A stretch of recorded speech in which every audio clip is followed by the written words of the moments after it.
So we'll see how that goes. I'm not saying I want the shit on the beach. It's just running into the sea. Well, I'm sorry. I've always got used to on the stage. I think shit on the next stage that no one's prepared for. Is that sugar loaf? No, it's my brown loaf. That's disgusting. It's a quick win, so I know.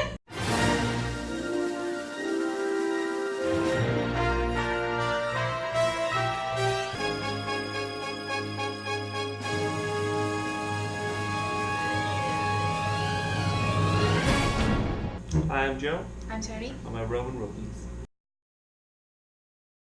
So this is our second week in review. A summary of the week. Summary of the week. We have been to the beach twice. Once to Ipanema. Once to Copacabana. Always. We have been to a Brazilian football game. Which was definitely the highlight of the week. It was good, I enjoyed it. Half the time, you're not even watching the football, you're watching the crowds. Like, the crowd is just as entertaining as the football game itself. So it was Flamengo versus... It was like, no. It was I'm another Brazilian team. I don't even know how to pronounce it. It wasn't a big game. They admittedly said that the stadium itself would be quite empty because this was the second game of the week.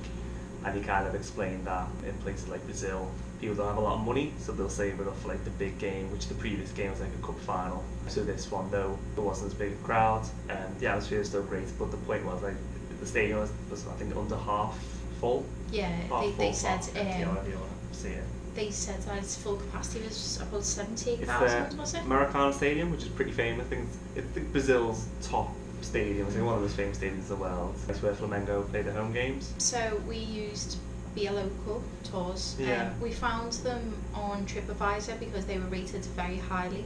And as we've discussed before, we like to go off TripAdvisor and find the one that's as highly rated as we can afford. So basically what happened was we got picked up in a minivan. They were very punctual. They took us along with about 10 other people, and they showed us to our seats, and then at the end they escorted us to the minivan, and then they took us back to our accommodation.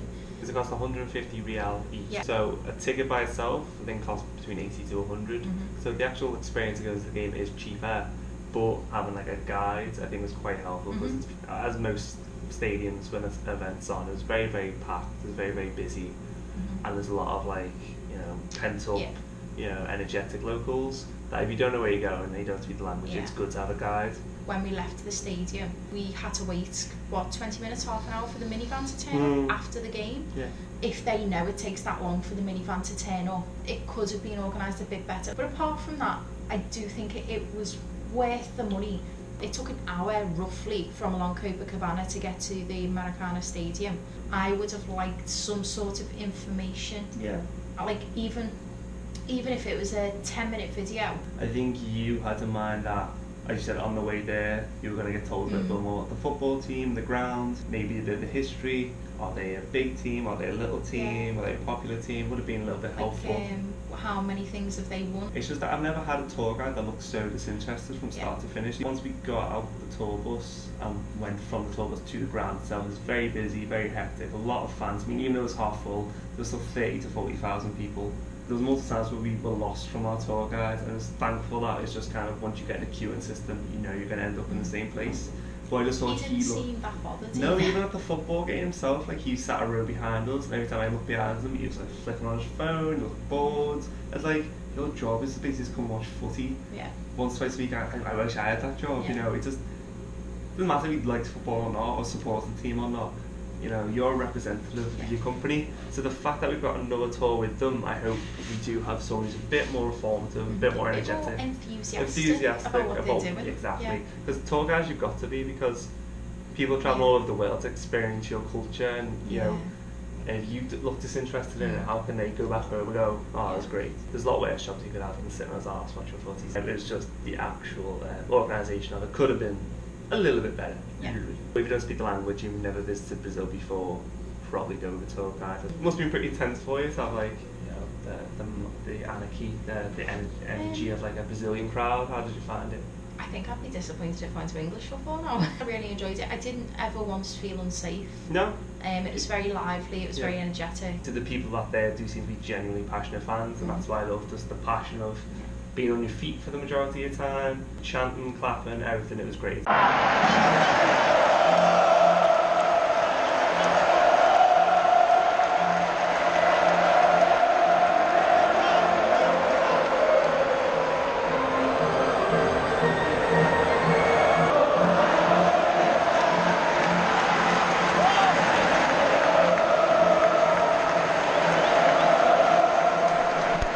It was an overall good experience. I think one of the iconic things of Brazil is football. They're so passionate about it. They're so good at it. I mean, you watch people on the beach, and they're just good at it. They certainly have a passion for it.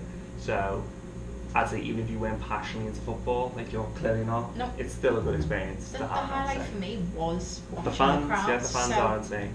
Even as a cultural experience, I would highly recommend it if you can afford it. Our first trip to Santa Teresa. Absolutely. Yeah. It's just perfect, isn't it? It's very old looking and colonial, Yeah. old architecture. So we got the bus from Copacabana using an app called Move It that I've been using to get us around. If you have Wi-Fi in your accommodation, plan your journey before you go. Plan your journey back as well, because not always the journey there is going to be the journey back with a lot of one-way systems here. We got off at the stop, and what Move It didn't mention was that it was an 11-minute walk. Yes, fine, it mentioned that. An 11-minute walk uphill like that, which was insane in a hot climate. It was hardcore, but the rewards at the top was pretty great. The little town itself was, as I said, it was old, it was quaint, it felt like it was in a completely different, not only town, but like country to Brazil. Really different time as well, with the old beetle cars. Like it has like the oldest tram system in Latin America, and then we went to a really, really old bar, and it was great. I mean, a lot of the older places here look the best. They seem to be old school, authentic Brazilian, which compared to modern day, or these touristy Copacabana, just don't look or sound or feel any the same. A lot of those sort of places sell sandwiches, so if you want a good sandwich, cheap as well. Good sandwich, go there.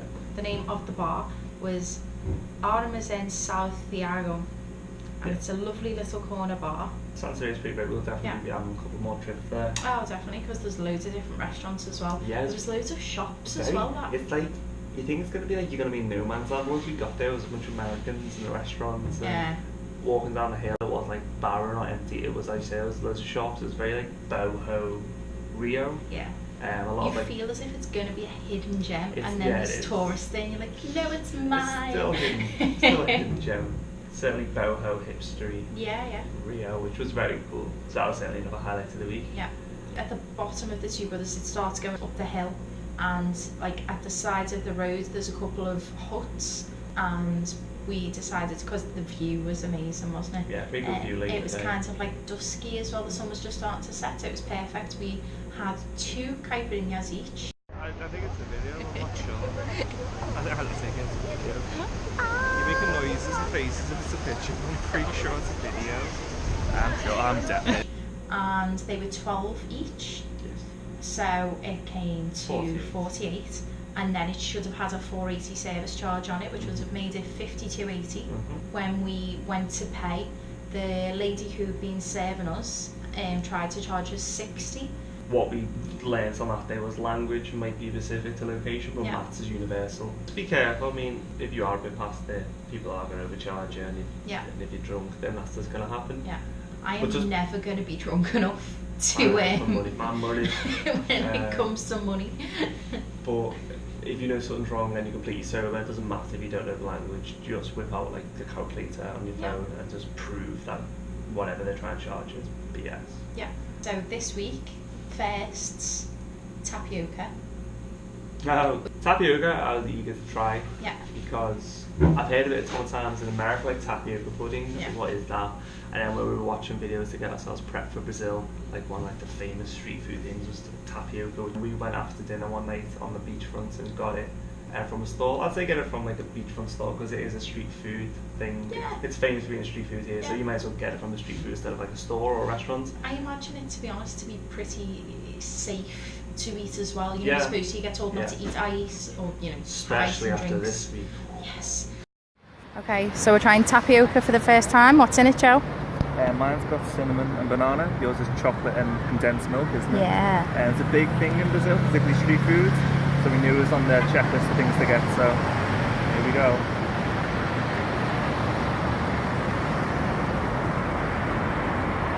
How is it? It's like sand. Like, yeah, it's like sand that's been like baked to give like a, almost like a tortilla sort of thing. Well, they have a lot of it here. Grass bean sand and shaved coconut. Not Okay. bad. Yeah. I think the feeling that makes it. I'm not going to say I didn't like it, but I'm not going to say I'm going to get it again. It was flavourless. I don't think I'd sauce my banana, so it was really just banana and cinnamon and basically a tasteless, crunchy, sandy bun, which, because it was tasteless, I could eat again. It's not like it's got this horrible flavour. It's just, I wouldn't go on my way to get it again, and I can't see myself forking out the money. So as I've had the experience now. Yeah. How did you find it?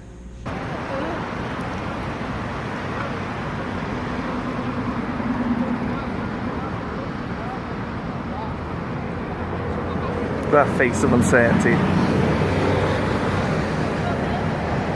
No. It's flavourless. It's more of just like a. It's gritty. Yeah, that's why I said it's like sand. It's more just to hold whatever you want inside of it, and you can literally have anything. You can have like sweet things like what we're having, or you can have like savoury. Who's saying? Have savoury, like cheese and ham and stuff. So I might get like a quick bite for lunch for like the cheese and ham, but thumbs up, thumbs down, or thumbs in the middle. You know, it's a weird noise. I think I'll be full off this. Yeah. And they're £8 a go. Yeah. It's like £2. So for £2 to feel full, if you can get it savoury. Yeah, for lunch or like a dessert like we're having. Yeah, Good. Meh. Another first of street food, which I had just yesterday. You loved it. I can't remember now. What did we I have loved it that yesterday? Acai. Oh, yeah. So when you're on the beach, one of the things you'll hear often shouted is acai. I think I'm saying it right. Acai. Something like that. Basically, it looks like a sorbet. So what have you got here? Acai. Acai. Acai. Popular street food. Yeah. In Brazil, if you're on the beach, they shout it a lot.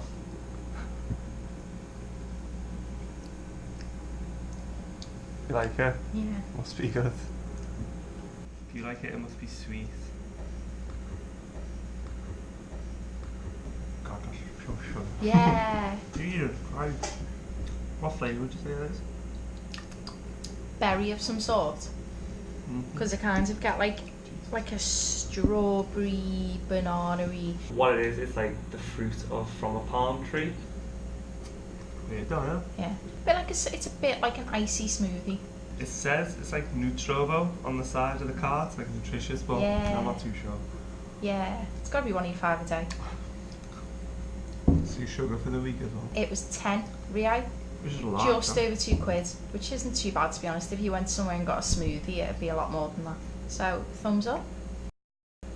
But its flavour is very weird because you look at it, it's such like a rich, deep purple. You know, it could be bursting with like a fruity flavour, and it's not. It's very sugary but not sweet. But like it's supposed to be very nutritious. Like down to God, in 2-3 years time, I can see it become like a superfood in the US and UK because it tastes nice and it is probably very good for a lot of nutrients. You wolfed it down, didn't you? Absolutely loved It was good, yeah. It was 10 real for a large. A really big cup that we shared. And we happily shared that. We shared. Definitely another thing to try. Went down a lot better than tapioca. Yeah, the pastries. Hungry time. Hungry. With Roman rookies, and we are going to try some pastry dishes. So let's see what we've got. What we got? I would say it looks good when it starts making the bag see through. Must be good. So this appears to be a burger with some sort of ham or bacon on top. It looked more appetizing than the stores. Oh, it looks good. It's like a pocket burger. It's like a little pocket. Yeah. Whatever. It's like the sort of meat you get from a burger van. Thumbs up. Thumbs down. Oh. Seems like it'd be really good drunk food. It smells really good. The bread's very good. It's not the strongest flavoured meat in the world. When you have each individual thing on its own, it's really nice. It's so good, I'm so hungry. We're not too sure what's in this, are we? We It just does know look it's good. meat because we asked for carne. It's quite bready. You have to work to get to the centre. You can smell it like from here. It tastes alcoholic. Oh god. I don't I don't like it. know. It's like steak now, like I've a never Brazilian steak I've now. never had steak in here. Oh, you will. Tastes like those like microwavable pancakes you can get that are breaded. Yeah. Okay. You know I don't like white creamy things. And this has got a boatload of it. Mhm. Because I don't really like the texture of the creamy stuff. It's plentiful of meat in there. Mm. Definitely not a thumbs down. It's a hover. It's a hover look. It seems to be their version of like a sausage roll or like a Yeah. hot dog. Their staple pastries or snacks. The things you've just eaten were 5 Brazilian real each, so it's like just over £1. So value for money, Very good value. high. They came under £2 altogether. Mm. But you could buy like 3, 4, 5 things between 2-3 people Yeah. for like very, very cheap and have like a big massive lunch. Yeah. There's both flavours, some definitely taste like strong flavours in both. So flavours some and good value for money. Look, value, taste. Can't really ask for much else, can you? Bob's. Bob, yeah, It seems to be the Brazilian equivalent of McDonald's. Your it's their Burger King. McDonald's basically. Yeah. It's their homegrown brand. Yeah. The Bob's that we went to had like self-service machines, so which was great because it had an English option. The burgers took forever. It was sloppy, Yeah. it was flavourless. So yeah, I was a little bit disappointed, but I'd try it again. This week we've had an experience of what we shouldn't eat Yeah, I mean, while we're here. I thought this would have impacted in the first week. I don't know what it is. I don't know if it's been one particular meal that's keep on coming back or it's a bug. But the last few times I've noticed when we've had ice cubes in our drink or we've had like a wrap with tomatoes and salad on it, we have been in bad shape when we've got home. I wouldn't risk it basically. So they have like huts on the beach, and they also sell food and drinks. And we got a caipirinha each from them, and that is the worst I've felt since we've been here. But it's disappointing because a large part and parcel of the Brazilian karaoke beach lifestyle is to just sit your backside on the beach, and then whoever's kind of serving you that day with the chairs will keep on plowing with your drinks through that if that's what you want. And we only really tried that one day and it ended badly. Very badly. Now I don't know if it's something you can grow accustomed to or build a tolerance Maybe. to. We've been having a few gripey pains Yeah. that have ended our nights on the toilet. So last week we did what was indispensable for the week when we live about. So for me, it's weird, it wasn't even obvious, but we use it pretty much every day. It's a combination of two. It's TripAdvisor and something you might not have heard of, it's called Zomato. People all have different tastes and different opinions, but when you find something that's universally praised or just seems up your alley, or even just on a price point, like, you know, there's plenty of places that might look good but are overpriced. The beauty of TripAdvisor as well is you can filter on cheap eats, moderate, The type of food you and want. expensive. Yeah, the cuisine, the neighbourhood. Yeah, exactly. Brilliant in that sense. But what we've been finding is that, because TripAdvisor is kind of like social media, it's kind of run not by the people that own it, but by the people who participate. So what we've been finding is that there's a lot of good pictures of how the restaurant looks and the foods that kind of entice us in. We don't know what the price point is. So a website which seems popular, certainly in Brazil, maybe all over Latin America, is something called Zomato. And that is very, very similar to TripAdvisor and Yelp, where it has reviews, it has pictures, but a lot of things it does have are pictures of menus, like a whole section dedicated to it. So it's been a good combination of having TripAdvisor go, that place looks cool, and then using Zomato for the menu saying, one, what would we have, and two, what would that price be? If you're going to be travelling for an extensive period of time, it might start becoming a burden and a bit annoying, but you do have to always be kind of, you're counting your pennies and making sure you're not going over, and if you do go over, that it was worth it. So Zomato is really good. So that dual combination of TripAdvisor and Zomato is my being. Couldn't live without this week.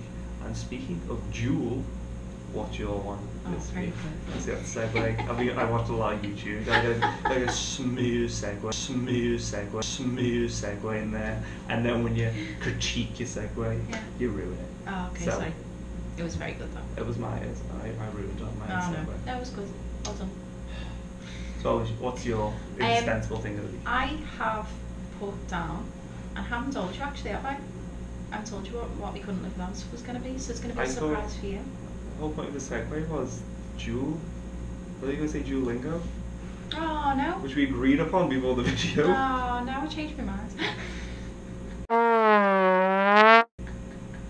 So the segue was completely pointless. Oh, no, I liked it. Let's have Duolingo. Right, we'll use this one next week. Right, my couldn't live without this week is Duolingo. And it is a language learning app. It's free, which is great. It's always good. Yeah, and it basically takes you through a course of learning a language. It's very easy to just pick up your phone and instead of scrolling through Facebook or Instagram, to just go on to Duolingo, to have just that tiny bit of dedication. You know, you're halfway there, it's in your hand. It's just brilliant. It seems to be like a video game in a sense, like entices you to come back like in your streaks and points and bonuses. So you set yourself how many lessons you want to do a day. You can just do it where you just do one a day, and surely even that, you know, you're still building it up eventually. Mine at the moment is doing 3 lessons a day. I'd say the lessons take maybe about 5 minutes. So that's 15 minutes a day. It's really not that much. You can set some time aside for it. I used to do it on the bus on the way to or from work. Do your 3 lessons a day, you get a streak. Sleep like the streak. That. So it's good that you're this passionate and this enthralled with something that's actually a massive benefit, not just now, but just as like a world life skill. My Portuguese was nil, and I do feel as if that I have learnt enough to get us around. Exactly. When you get in that scenario with like a waiter or a waitress or a bus driver or whatever, you've held your own to the point that people have said like very good Portuguese, or you speak it very well. So it's pretty big benefits considering you've never spoken Portuguese before. It's all down to that app completely. I mean, there's no endorsements going on here, like Revolut, TripAdvisor or Duolingo. These are the things we generally believe have helped us and would help fellow travellers. If you just want to go like that or look like that, Google Translate offline. I thought we were living in the future when she wrote this out. Yeah, so I thought Tron was after Google Translate, you can download the app. You can download offline dictionaries. So at the moment I've downloaded Portuguese and Spanish. And when you're away from mobile data or Wi-Fi, you can still put in what you want to say and it will translate it for you. Duolingo has helped me learn the language, but sometimes if there's just a word you haven't learned yet, or you know you need to know how to say something, just Google Translate is brilliant. If you travel to a country where you've never visited before and don't speak the language, don't let that hinder you or put you off, because there's plenty out there. It's a big world out there, and it's all within your fingertips if you just try a little bit. So yeah, there are our tips of the week, or your things we can live about. How's our week in review? Week 2 down. Keep watching. Language. But you'll find 9 times out of 10 they'll have I dropped the water. I love the banana. So if it's our kids tap it a lot, so it goes away. It's like damn wimpy, I guess. A bit better. Was Wimpy English, wasn't it? Pretty sure it was. Oh. Might be wrong, and I'm wrong. Now he's retired. The dog. What dog? It was a little beefy, so it was the lead guy, wasn't it? I had a beefy, thought he was a little dog. White dog with a hat on. White dog with a hat? Oh, we're gonna have to Google this. You're pitching your own dog in a hat? No. Wrong. We got a lodge. I'm so excited. It just smells really bready. I've coughed on it now, does that mean I can eat it all? Oh god. Still lost? Oh, that's our table. They've taken our table. Believe it or not, we stood up for a picture. Still lost. They took our table. We presume it's beef cocktails. Yeah, but it tasted fine. So, flavour, high. Hey guys, thanks for making it to the end of our YouTube video. If you liked what you saw, please like, share and subscribe to our YouTube channel for more content. You can also find us on Instagram with @RoaminRookies. I'm at PickPickerRay. And you can also find me with @TonyCritchley. Thanks for watching. Keep roaming. In the mood for some movie talk? Check out our reviews of the latest and greatest the Silver Screen has to offer on our pop culture channel, Rookie Review. Check out the link in the description below.